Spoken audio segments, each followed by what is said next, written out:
The topics and opinions expressed in the following show are solely those of the host and their guests and not those of W4CY Radio, its employees, or affiliates.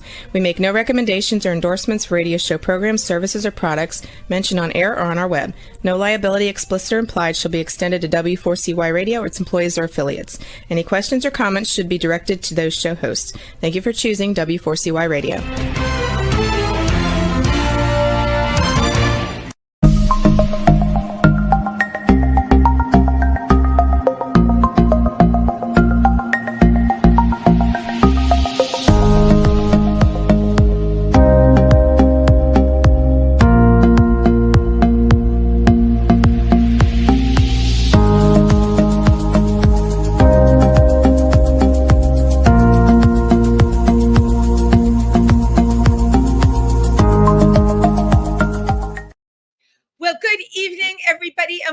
To Triversity Talk.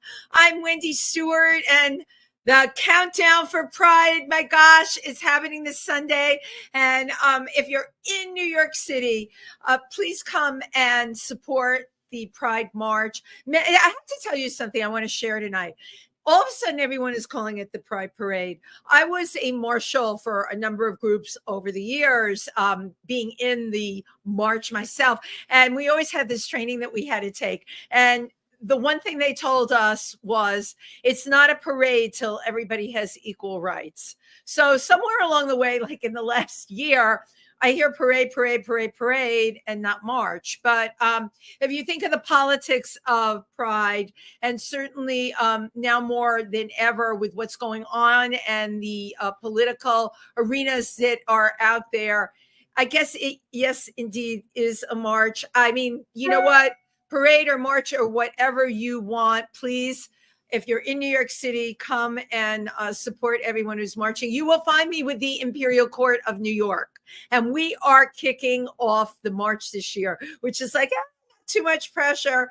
We're all going to, of course, if you know the Imperial Court of New York, we're dressed in rhinestones, and our theme this year, of course, our color will be all white with lots of rhinestones kicking off this march. And it's like, TV cameras and all that stuff.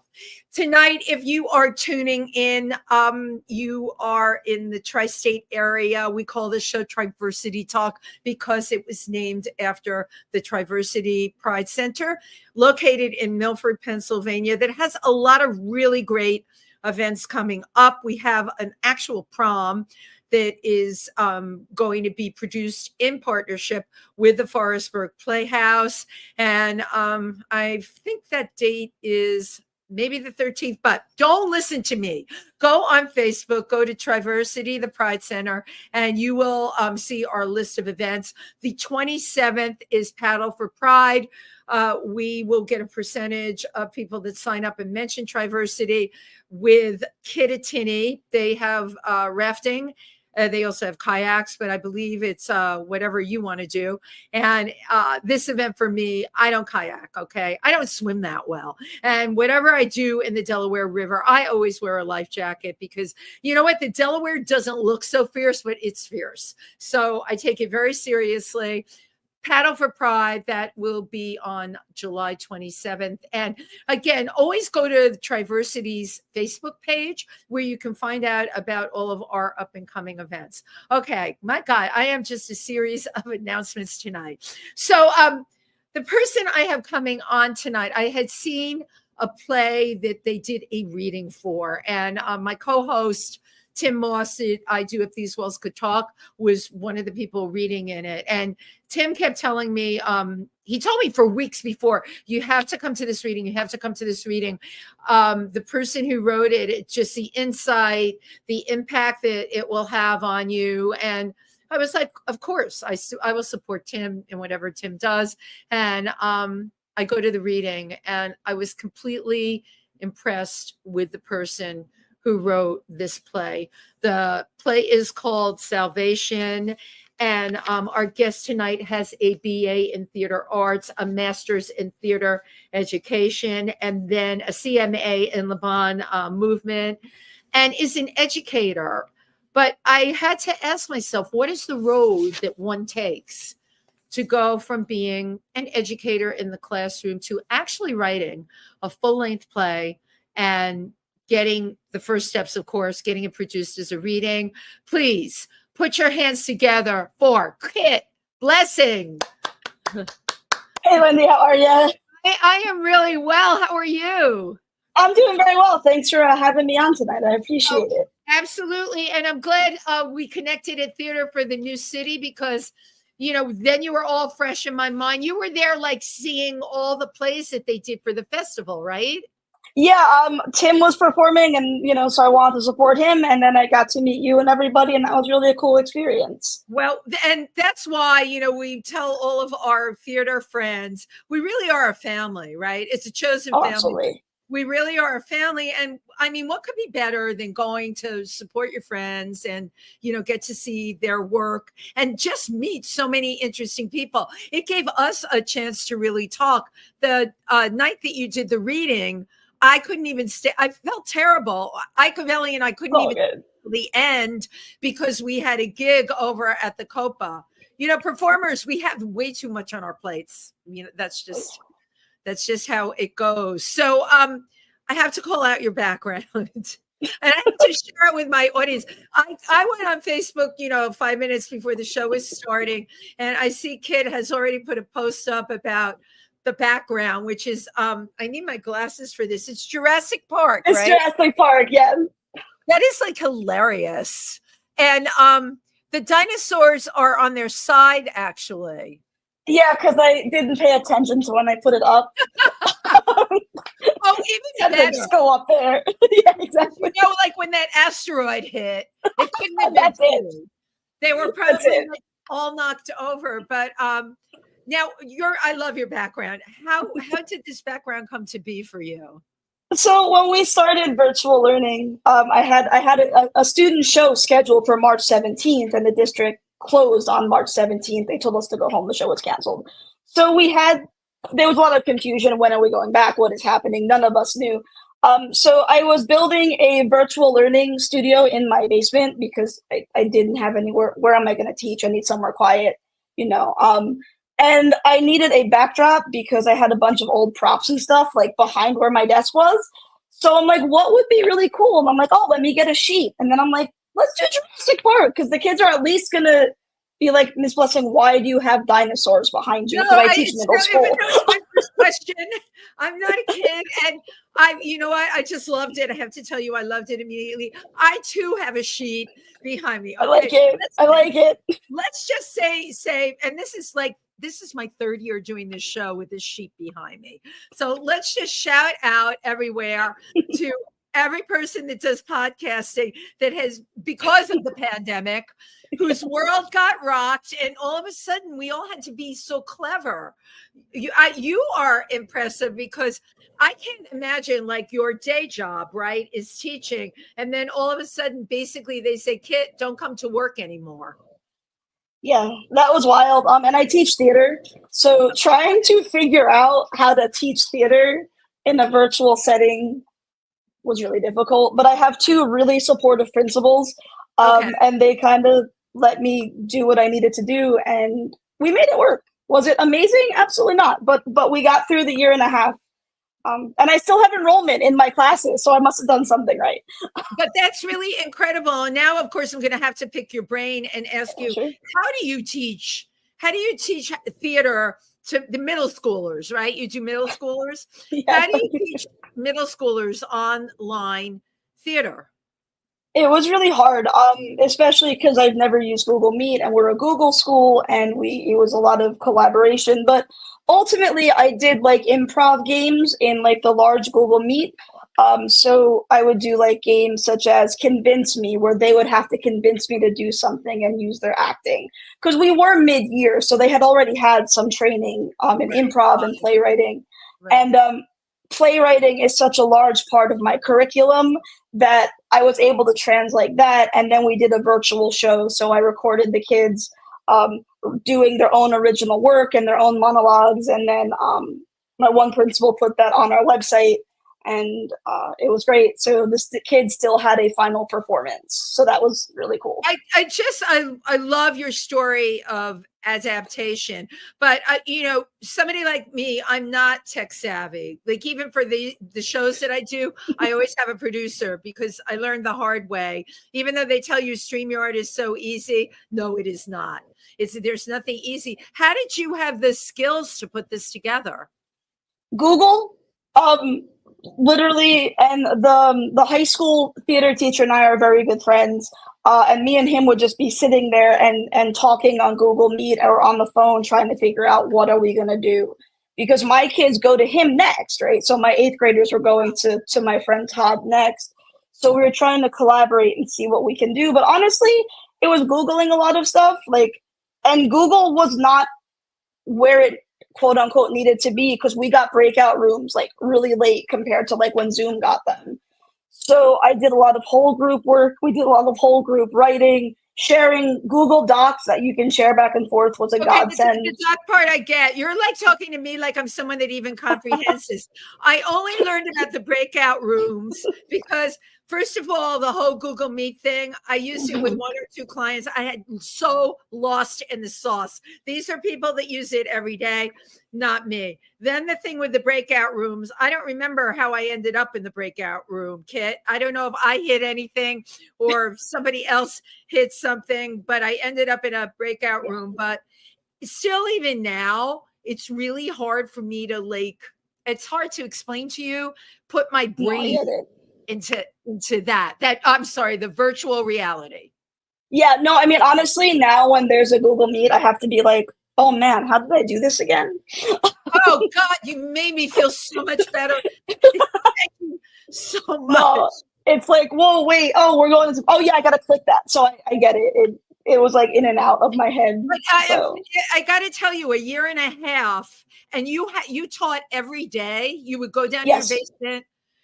And it's the amazing resourcefulness that people use to get through the pandemic. Oh yeah, I give like everybody, especially in education, props, because we were all sinking and we didn't know what to do. And then the one thing I really appreciate about the pandemic was the camaraderie that was built in at least in our district.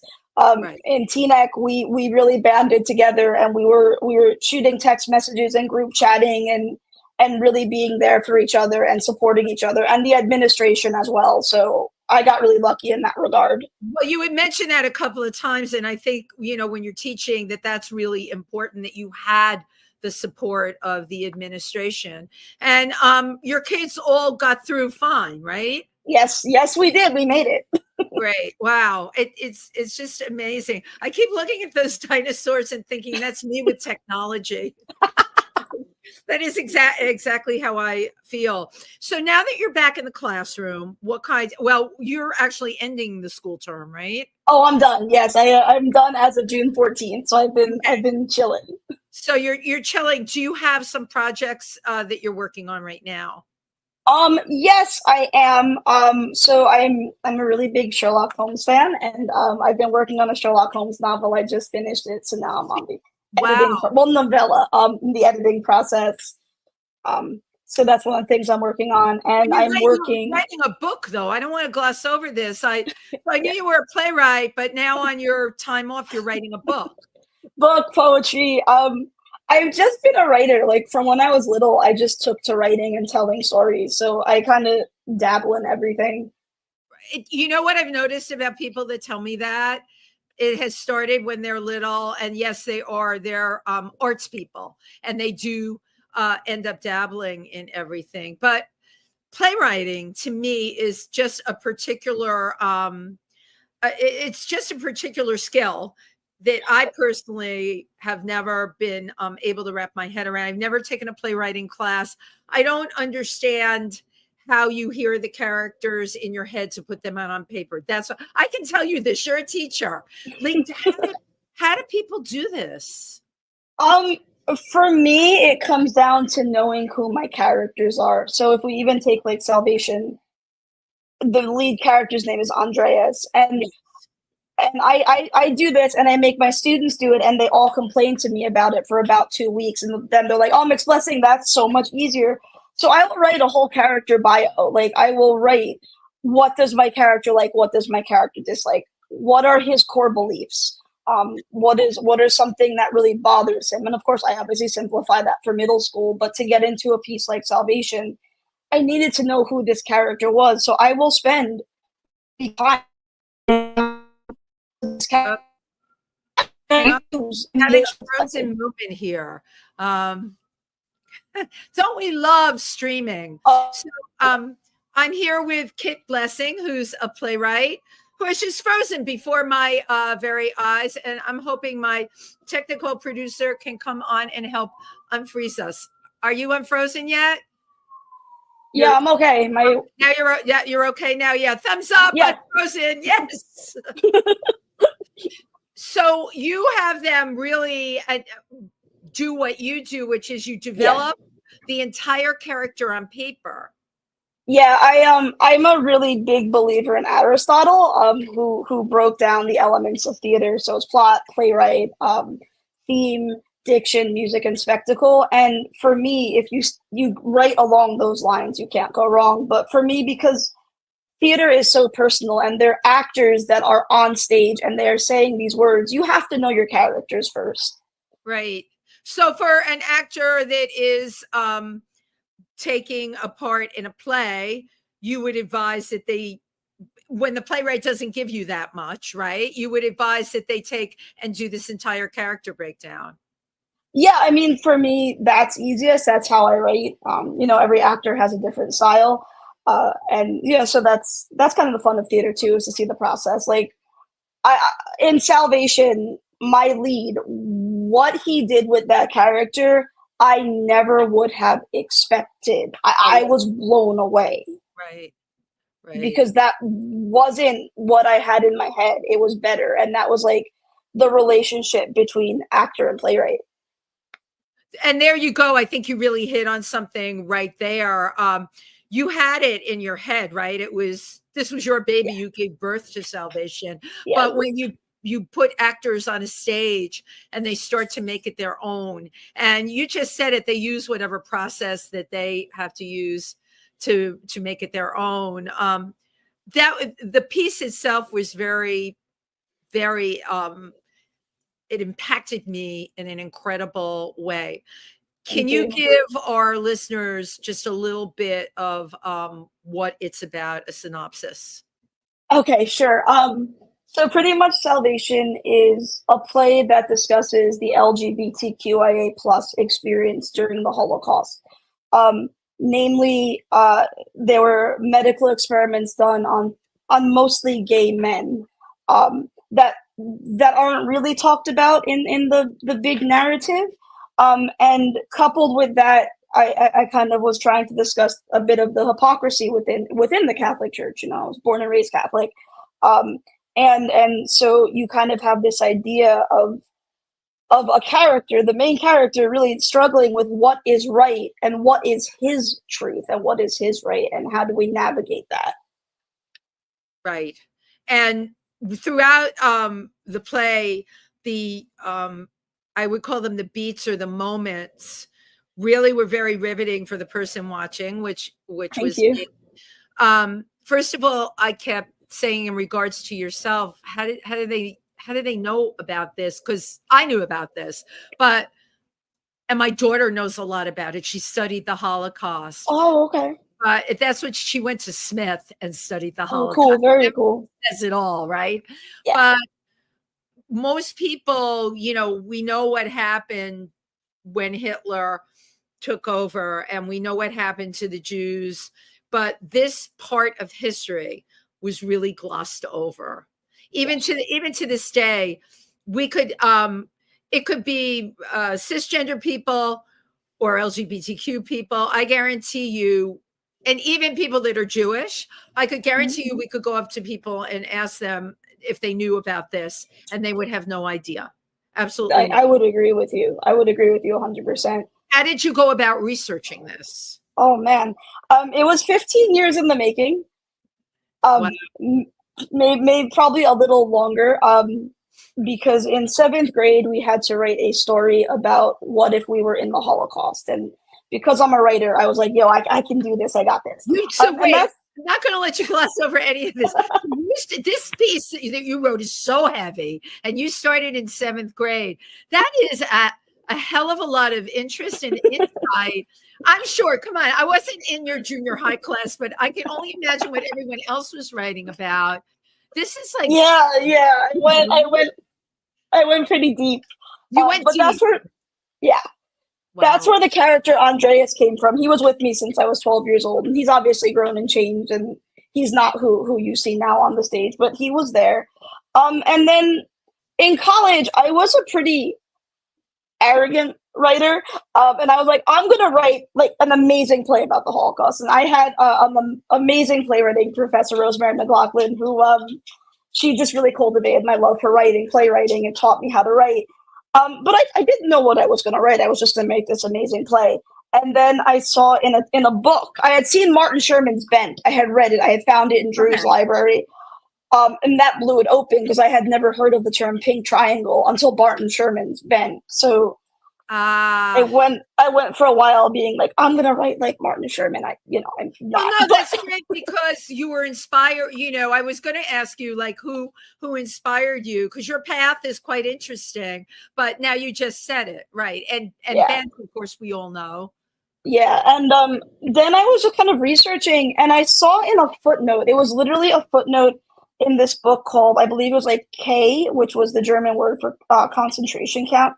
And it was about these two men, Dr.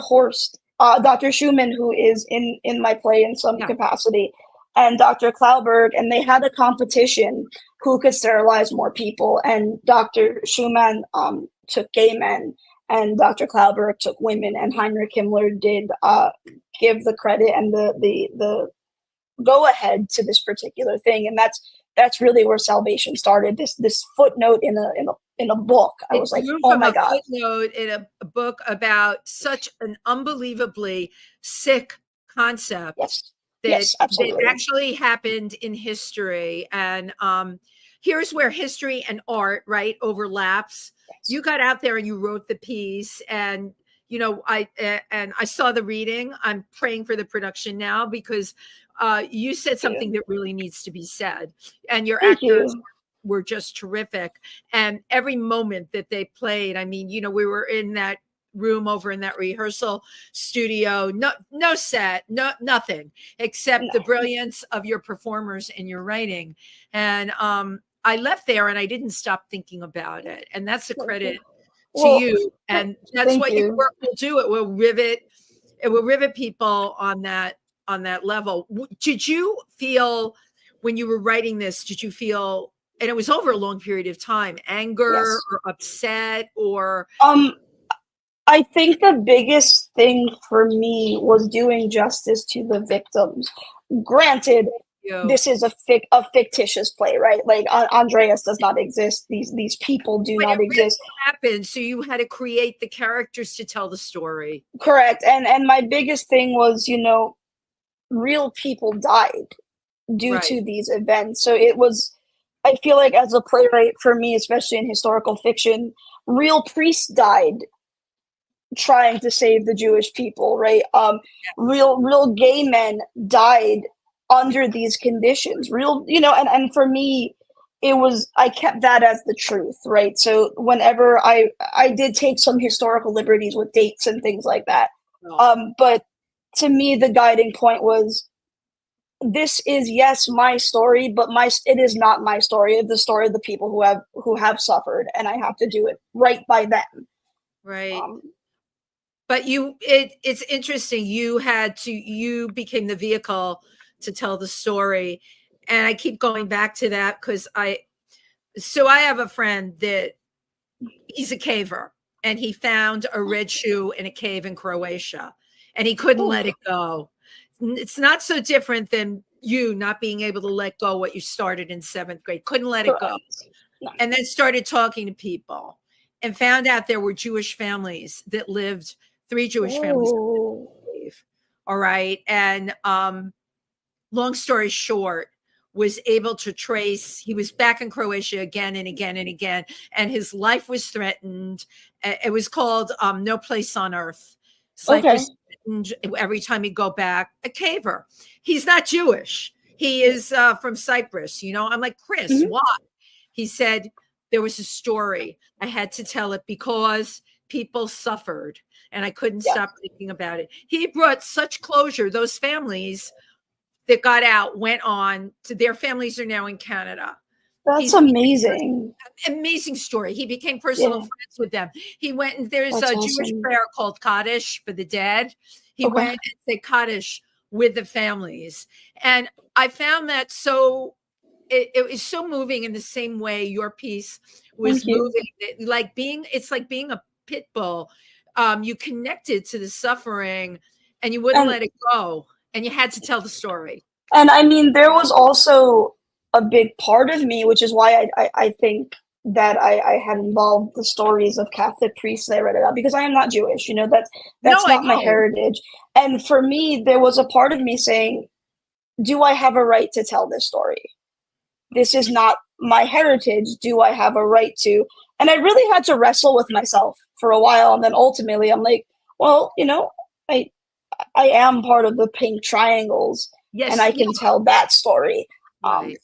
And then, the other things came up, but it was hard at first to be like, yes, this is a great story, but is it my story to tell?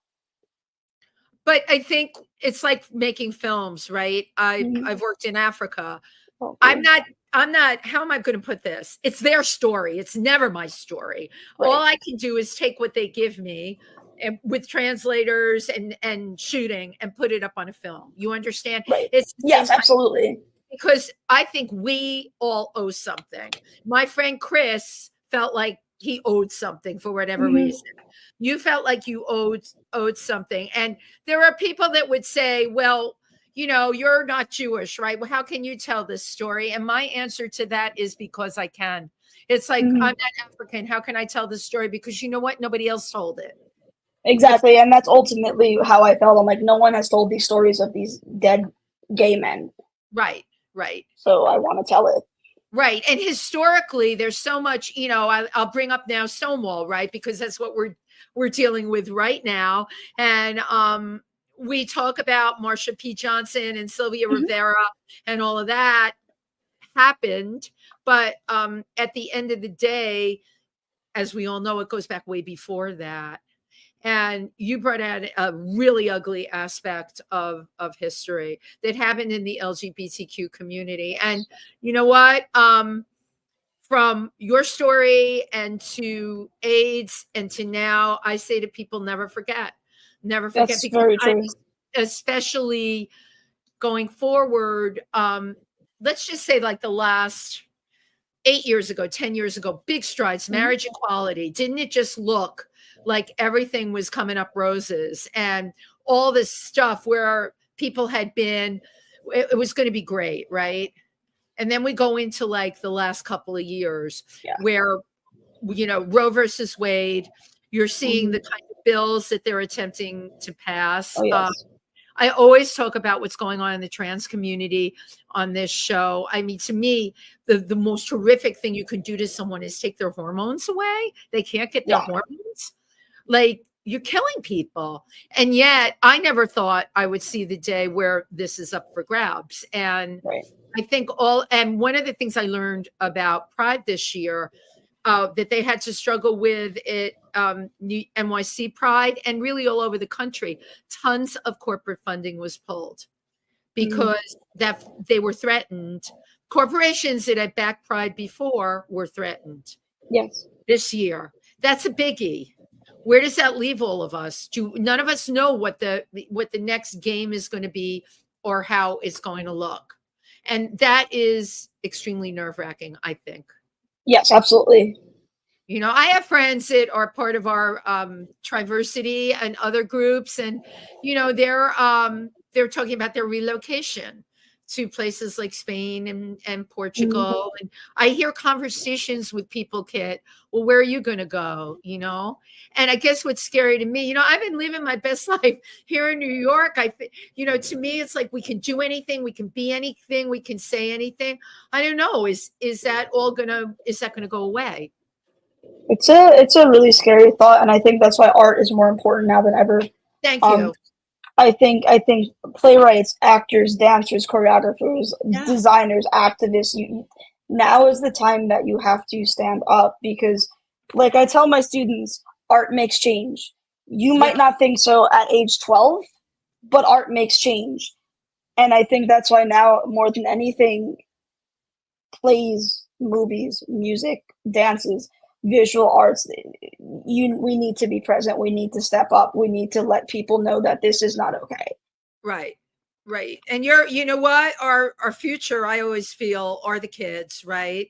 So kudos to you for doing that. Now, in a teaching environment, I don't know what things are like in Teaneck. I can tell you in Milford, Pennsylvania, and I don't go Mhm. to school there, but we had a lot of issues with the school board last year. This year, I'm not hearing so much, but we had, you know, the ostracizing of Mhm. LGBTQ kids. Um, They were told everything was okay, and then you talk to the kids, no, it wasn't okay.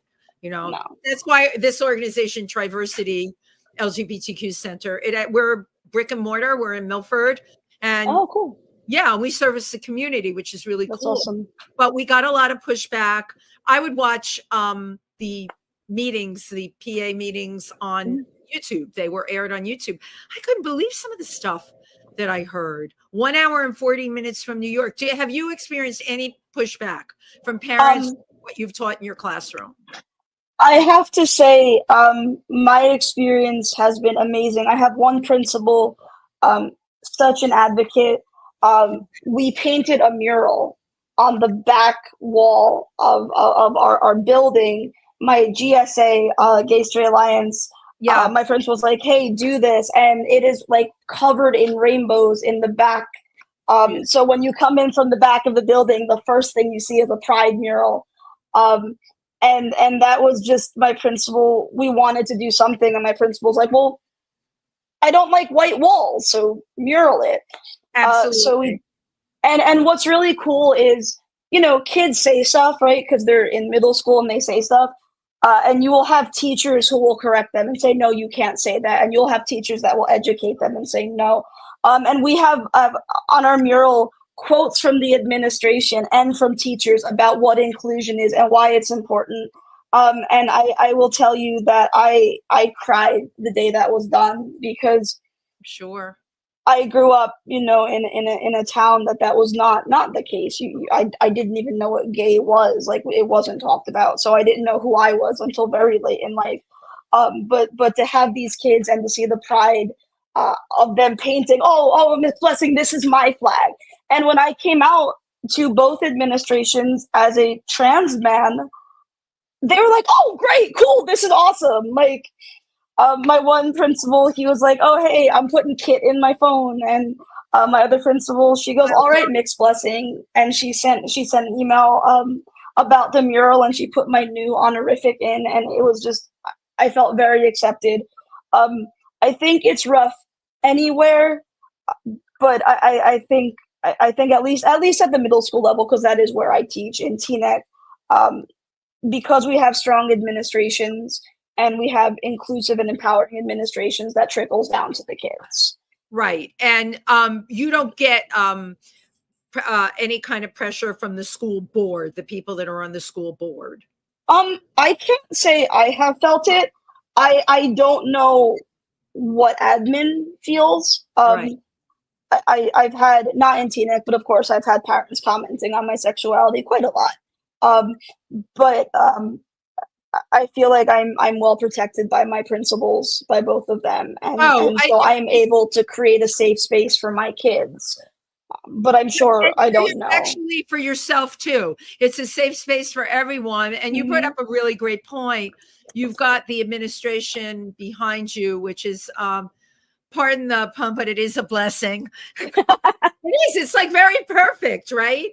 That Yeah. that you are in a situation like that, and I'm thinking about what you're doing for the kids. You've got kids in middle school. There are kids questioning, Oh and the yes. worst thing that can happen is to have that kid shut down, and you don't know what's going on at home. No, and one of the main things I've impressed upon my students, especially this year, and I had a friend, well, I had a couple of my theater friends make videos about inclusion, and my one friend, he was really discussing like the importance of coming out into a safe space. And for me, I always tell my kids, I'm like, if you know who you are, don't come out until you're safe.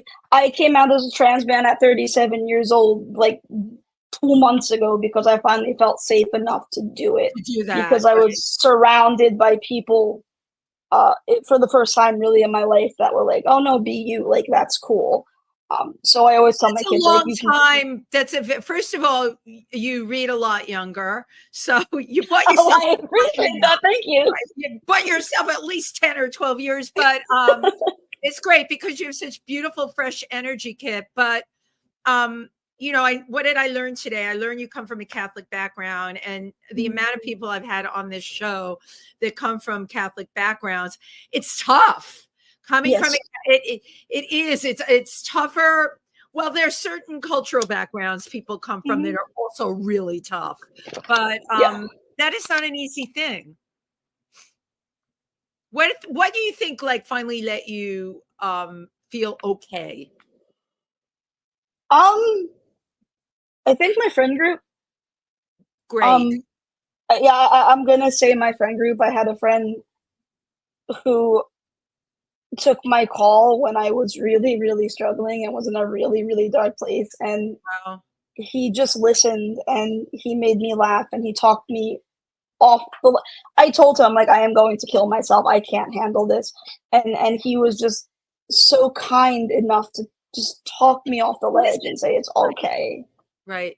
You had a friend that talked you off the bridge, as we say. And and that's incredible. But you just emphasized something to anyone who's listening, your friend group, your chosen family. Absolutely. If you're in a dark place, you have those people that are around you that you can trust. Yes, absolutely. And smart you that you built a friends group like that. Yeah. It's been a while in the making, but I finally have that little village that I'm like, I love you guys. You're great. You know what, Kitt? My daughter's 31 and we talk about this all the time. And my husband passed away, her father. I'm sorry. March 19th. It was really new, like how we're living our lives now, right? Because we're different. It's like having your arm cut off and now you're getting through your life as an amputee. That's the only thing I can compare it to. But I remember saying to people, I just wish I had a support group. And one of my friends who watches this show, we were at one of the many, I threw like so many celebrations of life, because that's what I'm about. I'm the party person. She said to me, look around you.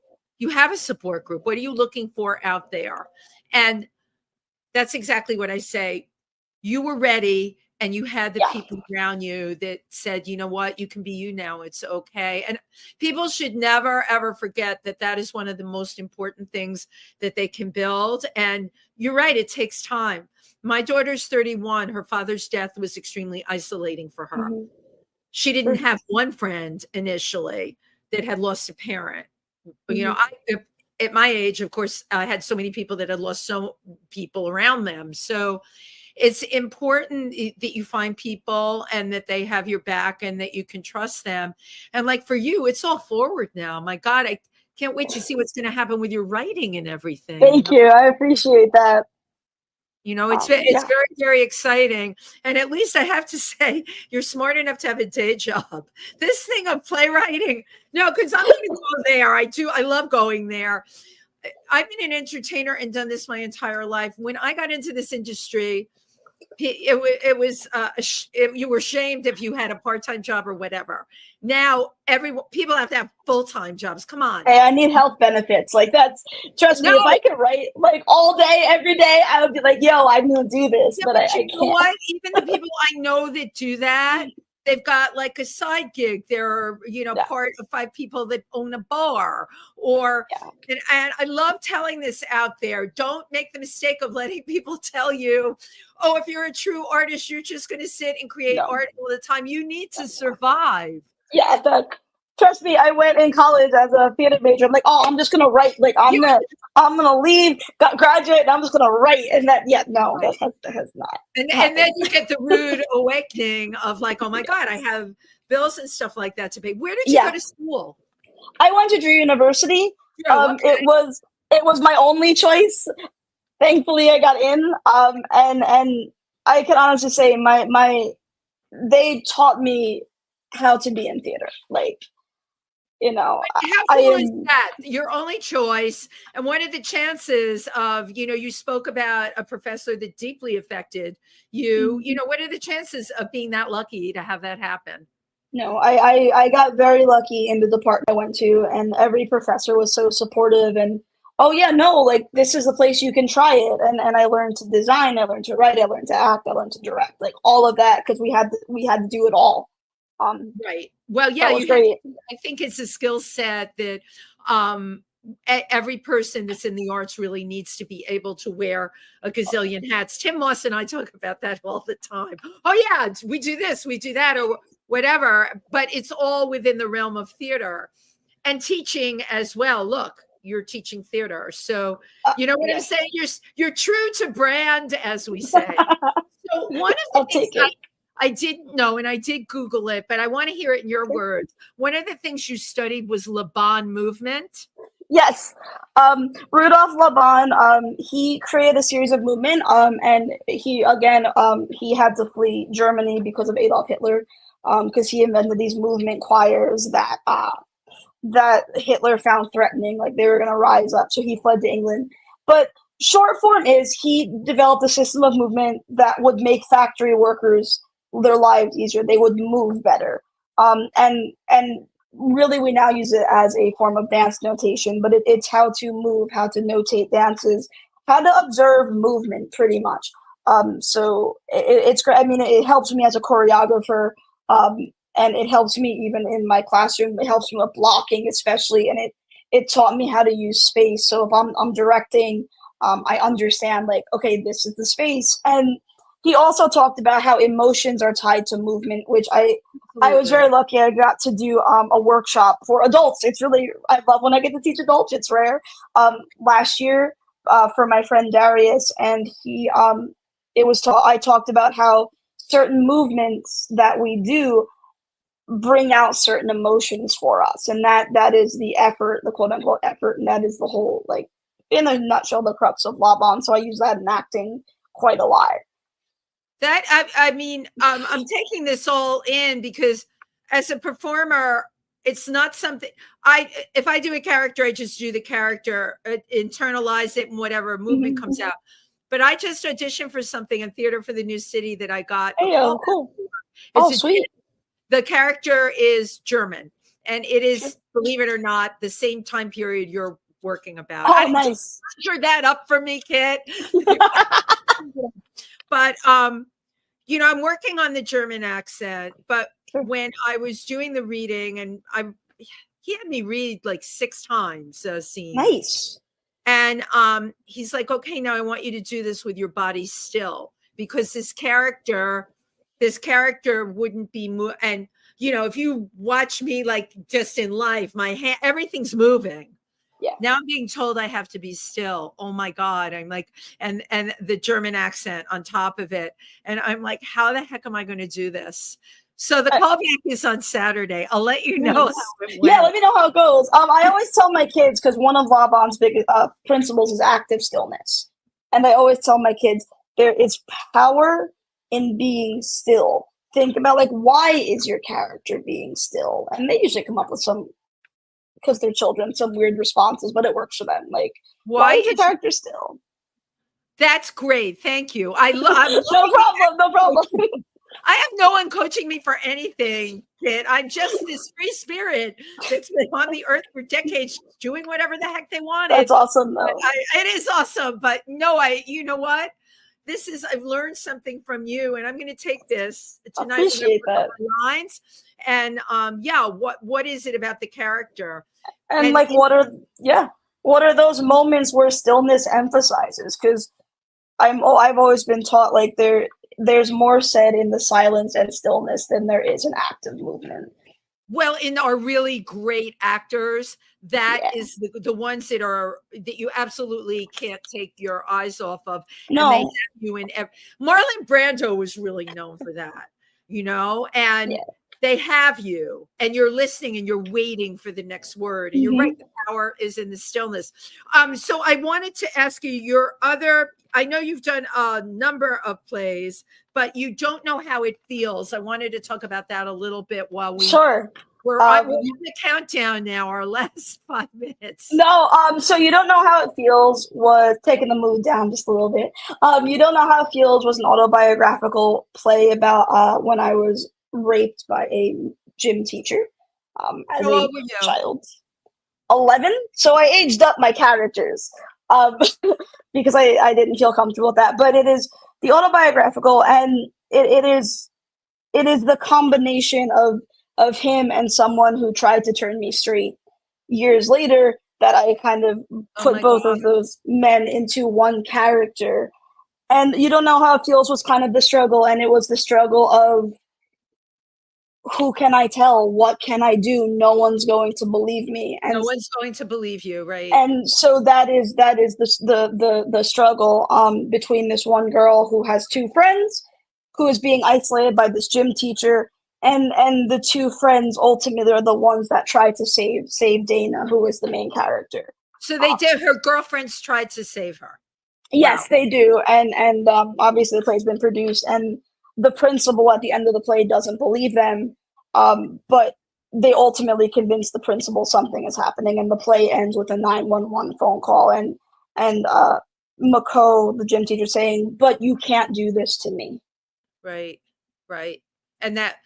Your stuff is so. I'm telling you, you are one to watch, and I'm going to be following you. So, thank you. I appreciate that. The question becomes: how does one take their creative piece from reading to raising the money to get the off-Broadway production?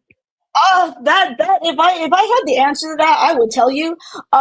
I have been fortunate enough to have friends who are willing to produce, and friends who have companies like the Family Repertory Company. Marvin has been exceedingly kind to me and given me the space to do readings and produce productions. Dark Night with Danny Tyler also has been very kind, and her company Dark Night put up the money for the Dream Up Festival. So in the words of Blanche from Streetcar, I depend on the kindness of strangers, and I depend on the kindness of friends. Right. Some friends of Tim and I, Jeffrey Faust and Steve Haught, they raised the money to just put up their play. And awesome. They did, and they sent out letters asking. I got one of those letters. I'm like, are they crazy? Yeah, I think that's our next steps for Salvation, because that's the play. Because honestly, my lead believes in this work probably more than I do. And with you, yes. And he is one of the reasons I have not put Salvation in the shoebox, because he has made me believe in the work. And because he has made me believe in the work when I did not for a while, that man has hung on since 2019 with Salvation. But he's made me believe in the work, and so now, because I have that behind me, I want to do everything to get this in, because he's a very busy actor, and so I'm like, I want to get this going, because I want to see him. This will get going, and you can also do the GoFundMe thing. I'm sure. Yeah, absolutely. You can, but I guess what I'm telling you is, please don't stop. You're I won't. Amazingly talented, and you're talking about stuff. Even the other play that you did, you're talking about, in both cases, the elephant in the room that nobody wants to talk about. And you can do that. You can do it through your art. You're a great writer. And appreciate that. I want to be kept in the loop of everything. You got it. You got it. Most definitely. I appreciate your time. Thank you very much for having me. Well, I always do one thing before I leave. I take these hokey pictures on the computer. I like it. Jeez. I love it. Cool. So I can't thank you enough. I'm excited about your Sherlock Holmes novella. Thank you. And you'll be in touch with everybody that. Oh yeah, most definitely. And I know we're friends on social media and things, so that's also helpful. And thank you for being here tonight and with everything that you shared with everyone. Thank you. Out there. I love that Pride is happening on Sunday. And I can't wait to go. I'm really excited. You look for me with the Imperial Court of New York. We're kicking it sweet. Up. Scream out my name. I got you. I'll be a hot mess. I am every year. Thank you so much, Kitt. Thank you very much. The name you're going to hear out there. Thank you, everybody. Happy Pride.